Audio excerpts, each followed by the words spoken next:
Hello and happy New Year's. Let's take those headphones off. Were you hungover? Are you still hungover? Did you have a good night? Did you go to sleep early, as you should on New Year's Eve, because it's a holiday for rookies? We've reached the end of the holiday cluster.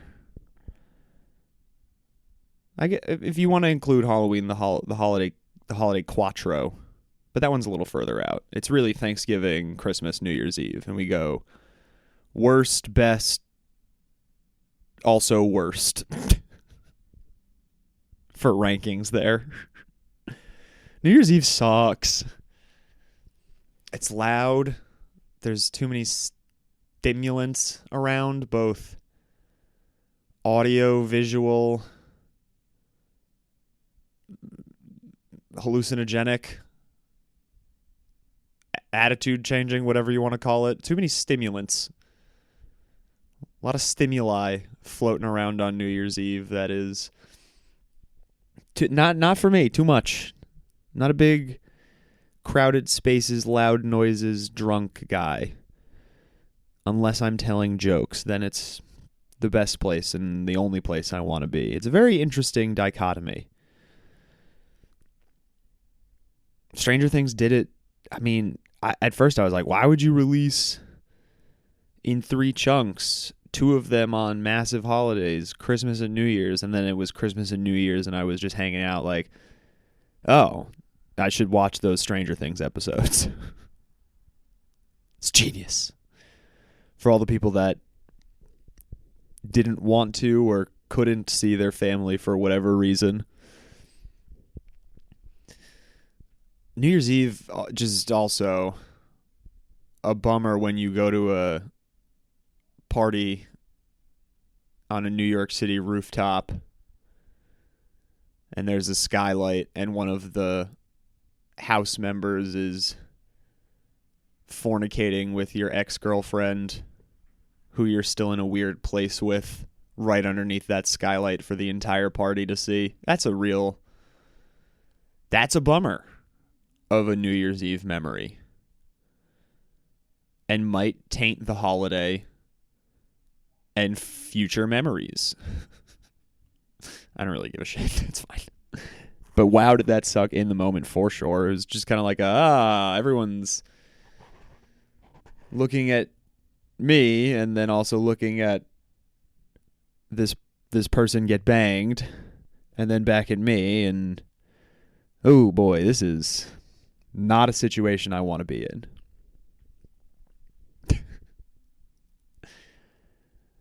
So yeah, we keep it low key on New Year's Eve. Although I did go see past guest Steve's band Wario Speedwagon at a brewery. Shout out to them for taking a New Year's Eve gig. It's a tough night to gig it. And yeah, I did get. I don't ever want to work on New Year's Eve. Fucking why? That sounds so bad. Stand up already is floating on the precipice of babysitting drunk adults. And then when you add New Year's Eve into the mix, you are more than likely just going to be babysitting drunk adults. And that's never a fun show. All right, class, please keep it down. The comedians worked really hard on their jokes.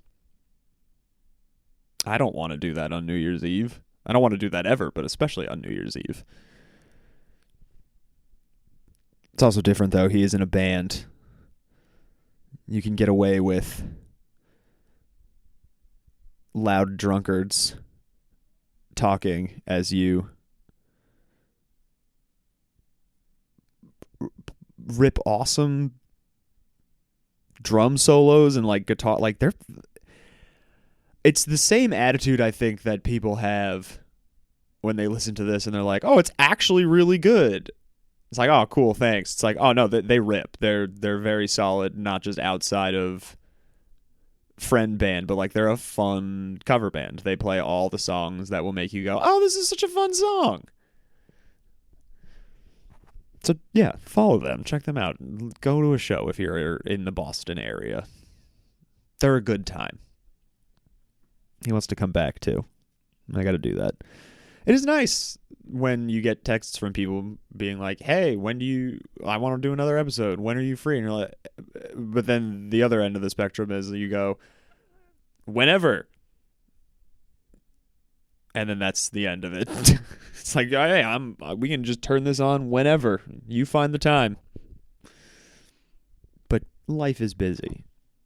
And is that part of your New Year's resolution? Did you make any resolutions? I will say, for as much as New Year's Eve sucks, the time of renewal for this entire season is nice. Taking stock in what you care about, who you care about, the things that make you complete.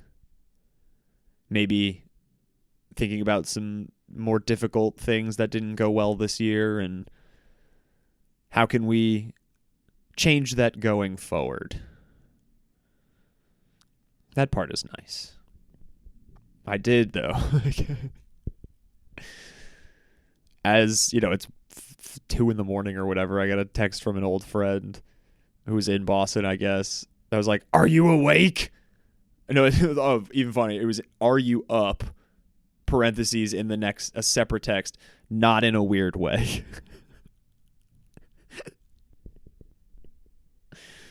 So yeah, are you up? Not in a weird way. 2 a.m. on New Year's Eve, you got to assume they're blasted. So I was like, yeah, watching Stranger Things. What's up? No answer. Text them at 2 p.m. the next day being like, hey, are you alive? And this is something that I super don't miss about drinking. Of course, there are some things that I absolutely do miss about drinking. The gigglies, the lack of inhibition can be fun if you can keep a lid on it and not kiss everyone around you or want to kiss everyone around you. God, it's a horny little drunk. Anyway, what I don't miss about is the next day anxiety. Oh my God. I texted her and was like, hey, are you alive? And she's like, oh my God, I am so sorry. We need to bully drunk me from last night. I feel terrible. I was like, whoa, okay, let's pump the brakes a little bit, pal. You're so clearly incredibly hungover. We've been friends since the 6th grade. Why don't you relax a little bit there, Chief? And she was like, I know, I've just been so anxious since I woke up, just about everything, and I feel terrible. I was like, wow, this is something that they don't really tell you about when you start drinking. Even in hangovers, it's like, yeah, your head's gonna hurt, you're gonna feel nauseous the next day. When I started drinking, junior year of high school, senior year of high school or whatever, no one was like, by the way, the next day, you are going to feel like every decision you made the night prior was wrong, incorrect. And some of them probably were. You should feel terrible about that, by the way. But even the ones where you just walked up to somebody and you were like, hey, what's up? You should question those. Were you too loud? Were you too annoying? Were they in the middle of a conversation? God, you're so stupid. And you're so thirsty. Man, your mouth is so dry. You might throw up if you drink water, though. God, you're so dumb. That constant hamster wheel is not missed in the slightest. I mean, pros and cons. It certainly, like I said, was nice to get a little liquid courage. That absolutely is a real thing. But then that courage is borrowed from the next day as you sit in a dark room with a hooded sweatshirt tied very tight, going, "Oh God, everyone hates me. Oh God. Oh God, no one likes me. I'm such an idiot." So, take that as you will from someone whose New Year's resolutions for the last 8 years has been to stop smoking tobacco.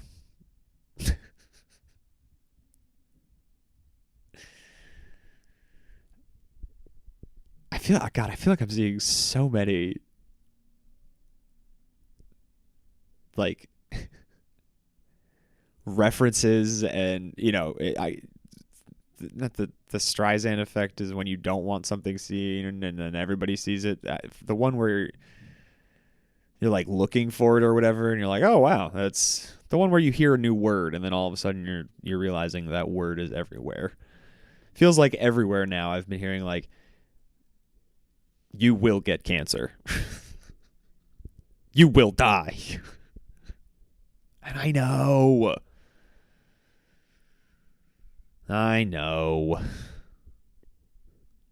So, maybe year 9 is the one that'll stick. I know my buddy Tanner is laughing right now because for the entirety of our decade plus relationship,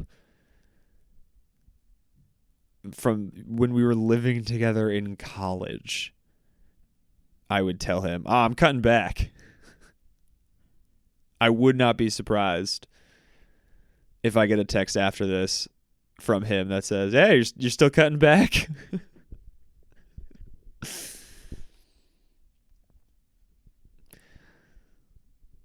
For a little bit, I wanted people to just sporadically, without warning, text me pictures of lung cancer, like patients.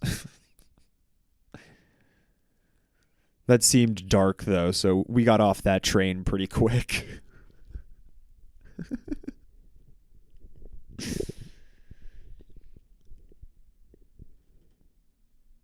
Did you watch Stranger Things? Did you watch The Magic Kids? I mean, even if you didn't watch The Magic Kids, any of it, some of this rant will probably still hit in terms of like, man, what a bummer it is when shows don't wrap and you feel satisfied. Speaking of decade plus, this is how long this goddamn show has been on. These kids started as 11, and now, again, Millie Bobby Brown is married with a child. They're all in, like, bands. And just regular adult human beings. Which, like, sure, it's so fun to watch them grow up and blah, blah, blah, but, like, that's also... Then we have to do these crazy time jumps of, like, it's been 2.5 years. It's like, okay, well, I'm kind of curious what happened in those 2.5 years. Or one of the main characters ambiguously probably dies.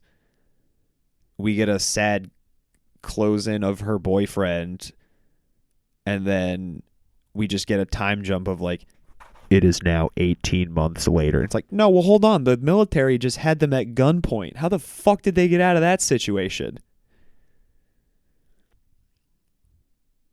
The military, like the big bad military, just had all of them at gunpoint. And then the magic girl dies, maybe, probably. In that moment, it looked like she did. And then what? It just game over. Okay, bye-bye. We know that, you know all of the secrets that happened here, that we were kidnapping women and impregnating them, trying to create more magic kids. You know that we've murdered so many people. Bye bye. Have fun at graduation. Congrats. You did it. You're just a regular kid now. Bro, what? Time jumps are so hard to hit because, especially if you pick it at such a climactic moment, everything has to be tied up. Otherwise, the immediate thought is not like, wow, they did it. It's like, wait, hold on. What just happened? How did we get here in this moment in time where the guy who killed a bunch of government military soldiers is just allowed to go back to being a cop? Where the high school girl who could snipe like that American sniper movie, what is his name? Chris Ryan or whatever. Oh my God. How we're just gonna let her go. We're just gonna let Nancy Rambo go.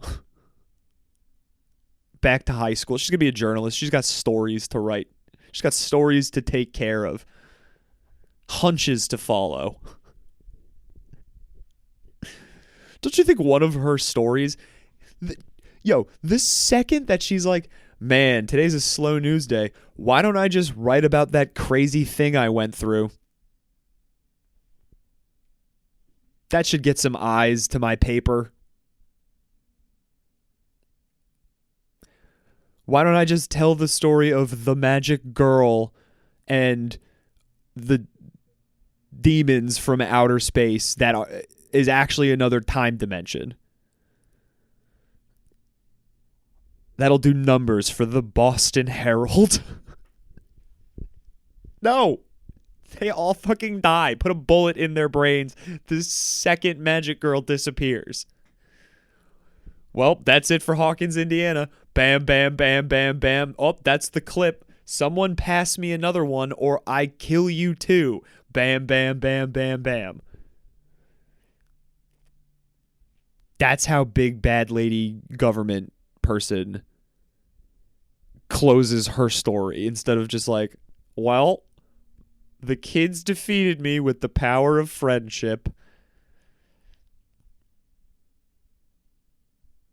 Dude, I was like on board with the breakneck pace that the show was traveling at, and like all the exposition dumps of like, we need characters to just say things that are happening instead of actually like writing it out and shooting it because we are running out of time. It's like, fuck it, whatever. You guys have earned it. It's the last season. Who cares? Just sprint to the finish line. Let the lady who was slashed in the throat blow up some monsters with a laundry machine. Fuck it. Who cares? I'm on whatever. You guys have made more money than God. Whatever. I don't care. Have some fun with it. So whatever. Who cares? And all the people I've seen a lot of people being offended that they weren't crazy about it. It's like, yo, this is that parasocial relationship that we always talk about on this podcast. It's like, you are your own person. Not only that, you are a real person. These are characters on a TV show. Like, I saw so many people being like, we needed so much time with these characters because we've known them over so long and grown with them. It's like, yo, these aren't real people. Like, it's great when characters are written well and acted well, that you see yourself or things that you're going through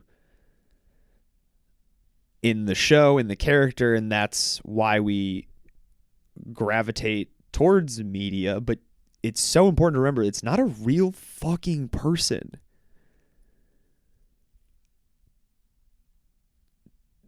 Like, not only is like that actor, it like, this character is a figment of a writer's mind and their imagination. And yes, I write very personally, then draw from experiences. But it's still, at the end of the day, is a made up person that you are putting so much value into. Not you personally, you as a whole. And that is just concerning, because I think a lot of that value could be better placed in examining yourself through a lens of why you related to this character. Like, I think a lot of people who were mad about the Will scene, a character coming out as gay, like, if you're viscerally mad at that, and then you're person B reacting to person A who is viscerally mad, both people need to examine why this scene means so much to them. It was a corny scene, but important. The kid's gay. He's telling his friends. They wrote it shitty. They wrote Robin's scene great. They went 1 for 2. Move on. We move on to the next scene as viewers. Why are you so hung up on that scene? Is an important question to ask yourself. Does it reflect how you hope your own situation goes? Does it reflect how your situation went? Do you see yourself in that situation down the road? Important things. Rather than just like, it was a perfect scene. It was peak. Everything is perfect about this show. There's definitely not more going on inside of me. I want Mike to love Will back. Definitely not because I love my best friend so fucking much. God damn it. Oh, just kiss me.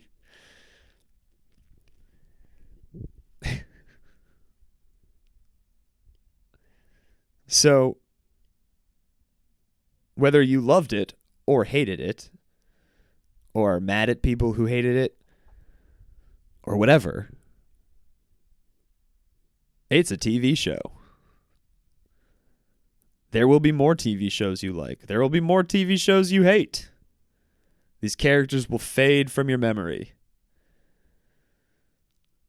Just like those random pregnant women who were kidnapped and blown up in the Upside Down with this random suicide mission that Eleven's friend, or Eleven's sister, aka a Japanese bomber in 1942, came up with, of like, we need to bomb ourselves. That's the only way this ends. Through honor.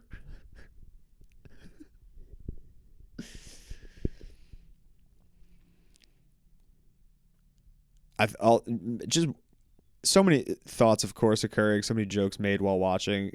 One I kept going back to was just like, God damn, I wish Netflix would give me $400 million to make a TV show. That sounds great. You do whatever the fuck you want.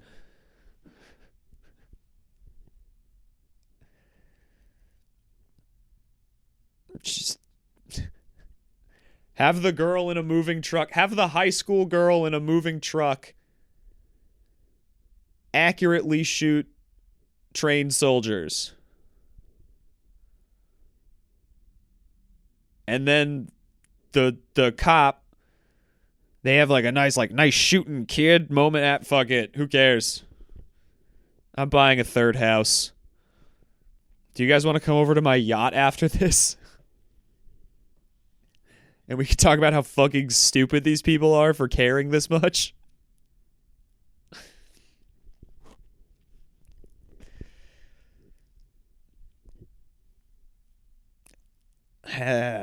Okay. I liked it. That again, who cares? I liked whatever. It was fine. It was fast food. It's great in the moment. Nothing to remember.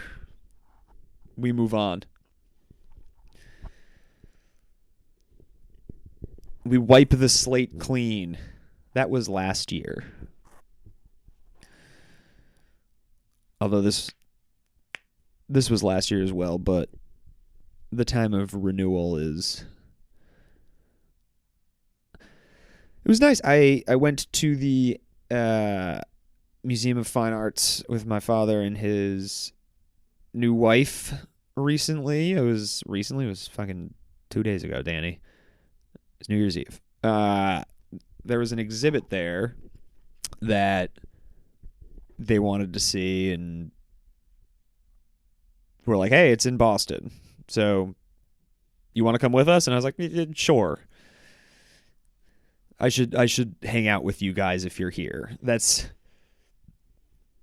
If I was 23 or whatever and they were like, hey, we're going to come to Boston and go to this museum, do you want to come? I'd be like, fuck that. But why not? Not much of a museum guy, or so I thought. Something changed along the line.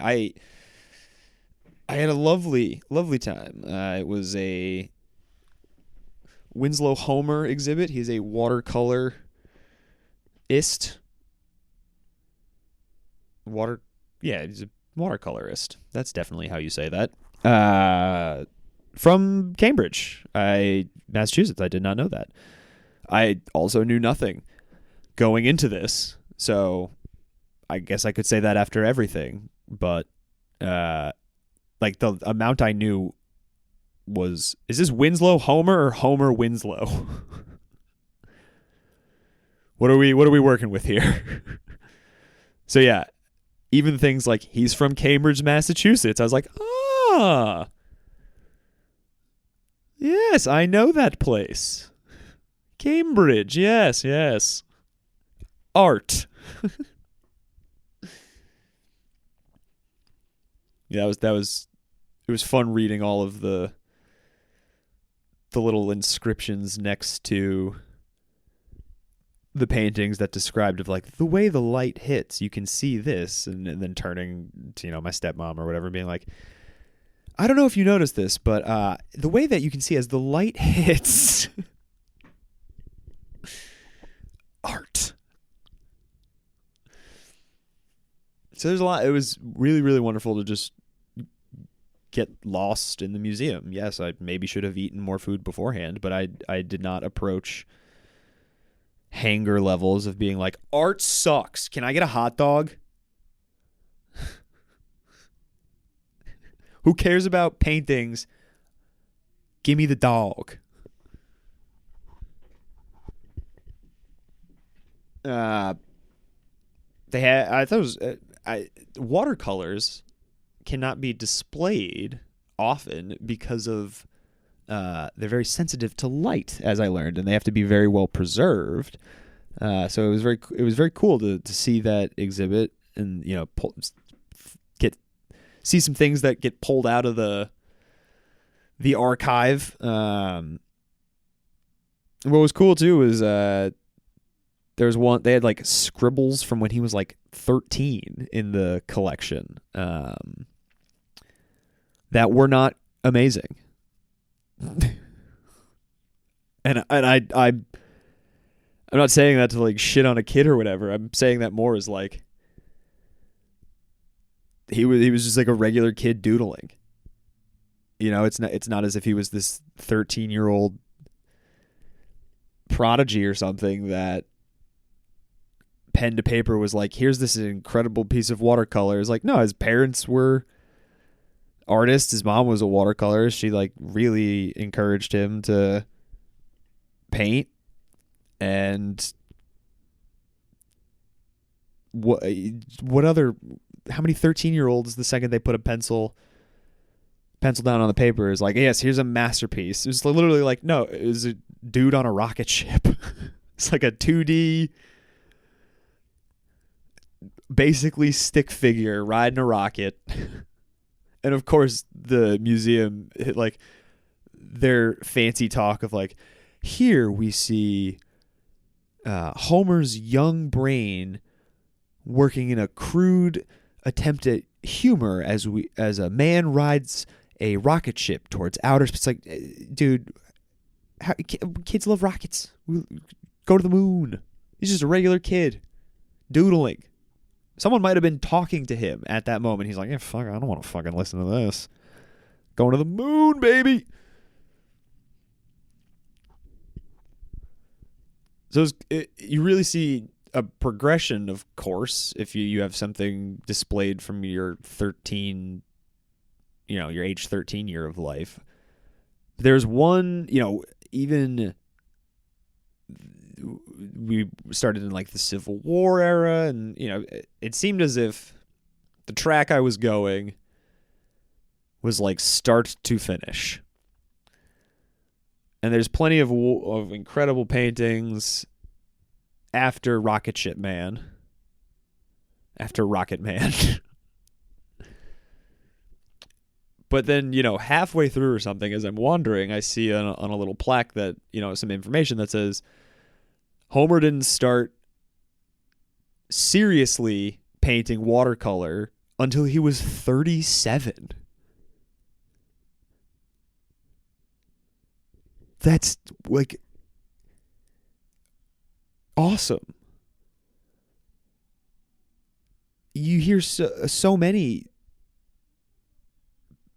athletes, celebrities, like it seems as if a lot of everyone's fear is that they missed the boat if they're my age, 31, around there, older.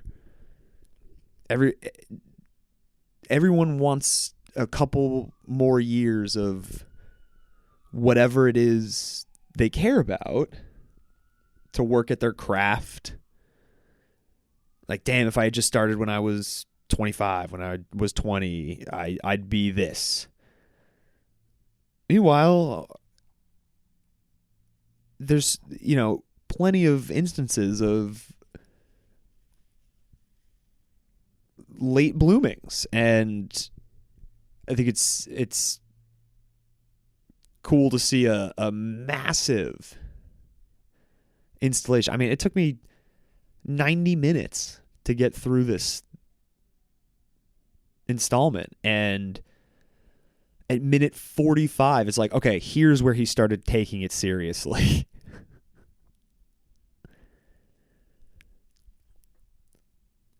And it's I think the ship has never set sail unless you decide it has. It's never, it's never too late for whatever. And at this time of renewal, it was really wonderful to see, 37 years old. He's just starting. He'll figure it out. And I find myself gravitating to more of those stories, or finding more of those stories, not unlike the lung cancer comments. Maybe I'm looking for them. Maybe I'm making them up and putting more meaning into them than there is. But I think my favorite is probably Randy Johnson. I'm just trying to look at my 30s as the Randy Johnson years. Randy Johnson is a pitcher. That's underselling it. Randy Johnson was the pitcher in MLB for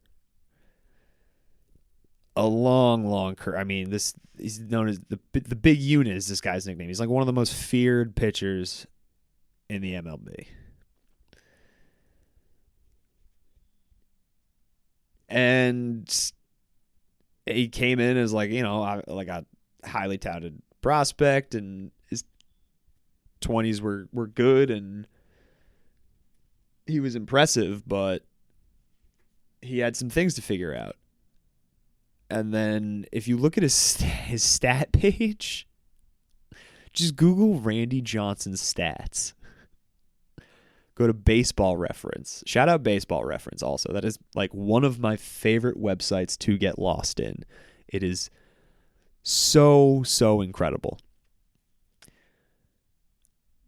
So if you just Google Randy Johnson stats, look for Baseball Reference. Scroll over to the awards section, and you will see that this man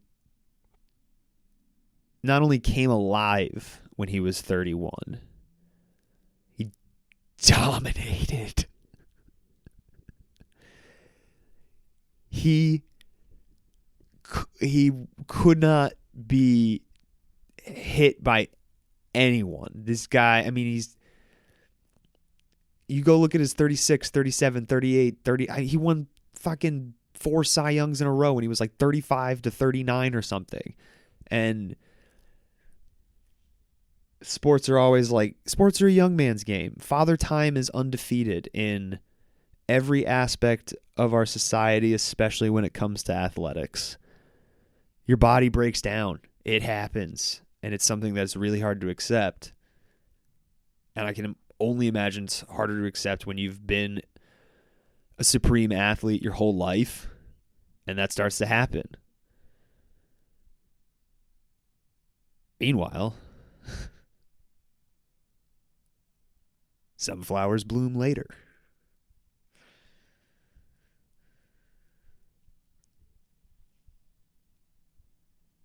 So at the time of renewal, Randy Johnson, the big unit, he also somehow hit a bird with a ball. He exploded a bird. Look that clip up if you've never seen it. He was not trying. I'm not. That'd be crazy if I was like, man, this guy is my inspiration lately. I really admire him and look up to him. Also, he hurts animals. Good guy. No, he threw a pitch and a bird picked the worst possible time to fly between the pitcher's mound and home plate in the middle of a Randy Johnson fastball, because that's how you disintegrate if you're a little bird. Randy Johnson throws a 100-mile-an-hour fastball,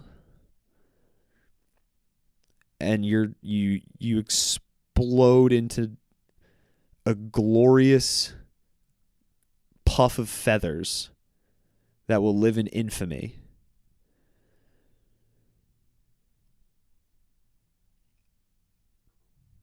So yeah, again, not like, man, my idol going forward, love that he kills animals. Just like a crazy 1 in a million happenstance.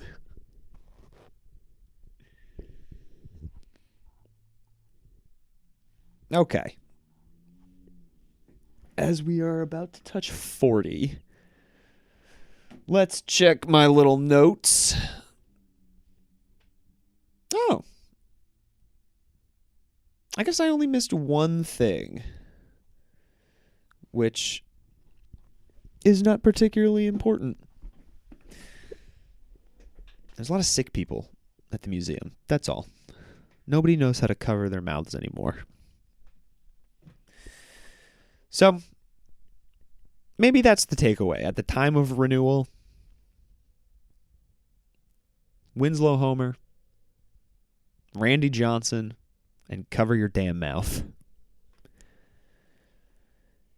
Happy New Year, guys. Thank you for hanging out. It's really, really cool to see that even though the episodes have been sporadic and I don't promote it like I should, the numbers are still going up, like people are finding it. So thank you so much for listening. It really means a lot. And I hope you get what you're looking for this year. and we'll find it together. Sound like a plan? Alrighty. Love you lots. Bye.